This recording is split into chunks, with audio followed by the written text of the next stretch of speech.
Welcome to the Learning Pines YouTube. We hope this video helps. To begin, make sure your stud finder has fresh batteries installed. Low power can drastically affect its accuracy. Now, pick a spot on the wall where you know there isn't a stud, usually between 2 feet and 6 feet from a corner. Hold the device flat against the wall, ensuring full contact.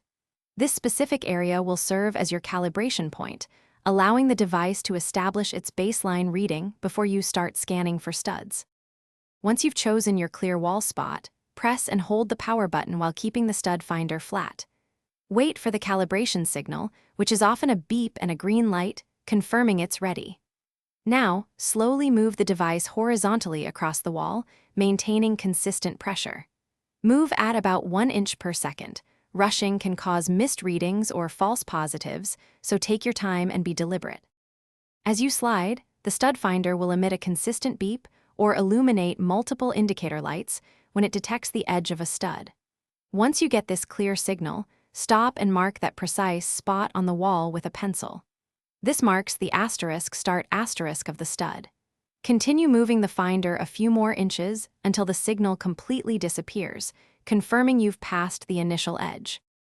Now, reverse your direction and slide the stud finder back over the same area until you detect the signal starting again from the other side. Mark this second point with your pencil. These 2 marks represent the approximate edges of your stud. To find the true center, measure the distance between both pencil marks, then divide that measurement by 2. This gives you the precise center point for secure anchoring. To verify your findings, slide the stud finder vertically up and down from your calculated center point. This should confirm the stud extends consistently. Remember, most wall studs are typically 1.5 inches wide, so your 2 marked edges should ideally be around this distance apart.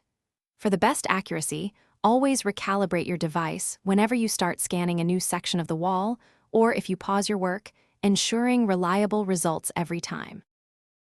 Thanks for watching. Consider subscribing if we helped you.